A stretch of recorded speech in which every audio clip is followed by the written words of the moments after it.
You don't decide your future, you decide your habits, and your habits decide your future. Success isn't an overnight achievement. It's a result of small efforts repeated day in and day out. Today, we're diving into the 10 habits that have completely transformed my life, step by step. These aren't theories or abstract ideas. These are practices I've put to the test. They've helped me go from lost and overwhelmed to achieving more than I ever dreamed possible. Habit number 1, take 100% responsibility for your life. Now, this isn't about blaming yourself for everything that goes wrong. It's about accepting that your life, your success, and your growth are all in your hands. There was a time when I felt like a victim of my circumstances. I blamed my failures on the economy, high taxes, lack of support. But then, one day, my mentor Alan sat me down. He looked me square in the eyes and asked, "What's not working?" I immediately started listing all my complaints, but he interrupted me. He said, "Dan, until you take complete responsibility for your life, you'll never be successful." It hit me hard. But from that moment on, I decided to take control. I chose my business ventures, my partnerships, my daily actions. I couldn't change the economy, but I could change my response. I could work smarter, learn from my mistakes, and choose better opportunities. When you own every decision, every outcome, your life transforms. You can either make excuses or you can make progress, but you can't do both. Habit number 2, decide exactly what you want. Clarity is everything. Most people wander through life without a clear destination, just hoping for success. My mentor pushed me to set a tangible goal. I remember it vividly. I was sitting there unsure when he asked, "What do you truly want?" At that moment, I decided I wanted a car, a Mazda RX-8 with a rotary engine. That specific car symbolized success to me. And it wasn't about impressing others or living extravagantly. It was about setting a goal that would keep me focused and motivated. When you know what you want, you stop wasting time on things that don't serve your purpose. Habit number 3, believe it's possible. Not for someone else, not for those successful people, but for you. Without belief, even the best laid plans fall apart. Back then, I wasn't aiming for a luxury lifestyle. I wanted something practical, an upgrade from my old Mazda 3 hatchback to the RX-8.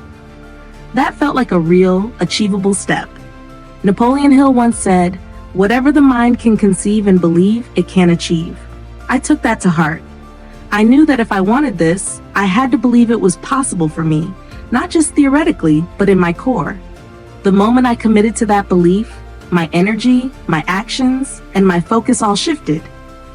Habit number 4, visualize your success. Picture it vividly. I took a magazine photo of the RX-8 and taped it to my vision board. Every day I'd look at it. I could see myself in the driver's seat, feel the wheel in my hands, imagine the rumble of the engine. Visualization isn't just daydreaming, it's a mental rehearsal for success. The mind doesn't distinguish between reality and a vividly imagined experience. So when you visualize your goals, you're conditioning your brain to recognize and seize opportunities when they arise. Habit number 5, act as if you're already there. This one is powerful. Whenever I'd see an RX-8 on the street, I'd turn to my friends and say, "That's my car." They'd laugh, thinking I was joking or delusional. But I wasn't lying. I was training myself to feel what it would be like to own that car. When you start acting like the person you want to be, you start making decisions that align with that vision. It's about mentally living in that future reality and then bringing it into your present. Habit number 6, be willing to pay the price. Success has a cost, and you have to be willing to pay it. Dreaming is easy, but dreams without action are empty. I calculated the cost of the RX-8 down to the last detail, from the down payment to the monthly installments. I knew exactly what I had to earn to afford it. While my friends went out partying, I stayed in and worked. I sacrificed my weekends, my nights, my social life, because I knew what I wanted and I knew what it would take. What price are you willing to pay for your dreams? This is where many fall short, but if you're willing to pay the price, nothing can stop you. Habit number 7, feel the fear and do it anyway. The difference between successful people and everyone else isn't that they have no fear, it's that they act despite it. I hated cold calling potential clients.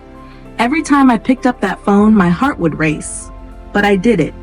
I pushed through rejection after rejection, facing my discomfort head on. It's not about waiting for fear to disappear, it's about acting in spite of it. Courage isn't the absence of fear, it's taking action while you're still afraid. Habit number 8, seek mentorship. Don't let your pride keep you from asking for help. I was lucky to have a mentor, someone who'd been through the ups and downs, someone who could show me the ropes. Successful people learn from others. They seek out guidance, listen, and adapt. Every piece of advice, every insight from my mentor saved me years of trial and error. You can only grow so far on your own. Sometimes a fresh perspective is the key to breaking through your barriers. Habit number 9, cultivate enthusiasm. High-income earners, top performers, they're all high-energy people. Enthusiasm isn't about being loud or overly excited. It's about bringing passion and energy to everything you do, whether it's a project, a phone call, or a presentation. Enthusiasm is contagious. When you're excited about your work, people are drawn to you. It doesn't matter if you're the most skilled or the most knowledgeable. If you have that fire, that drive, you'll outlast and outwork those around you. And finally, habit number 10, commit to constant improvement. Achieving a goal is just the beginning. When I finally drove my RX-8 off the dealership lot, I felt an overwhelming sense of accomplishment. But that wasn't the end. It was simply a milestone, a stepping stone to my next goal. Success isn't a destination, it's a journey. I set new goals, kept pushing, kept improving. Each day I aimed to be a little better, a little wiser, a little more skilled than I was yesterday. If you want success, make it your life subject. If you want to be healthier, study fitness and nutrition. If you want to be a great communicator, learn from the best speakers. Whatever you pursue, strive for excellence. Success is a moving target, but if you commit to daily progress, you're already on the right path. So let me ask you this. Which of these habits will you commit to today? You don't have to change everything at once. Just pick one habit, integrate it into your life, and watch as it ripples through everything you do. Remember, you're only one step away from a new path, from the life you truly desire.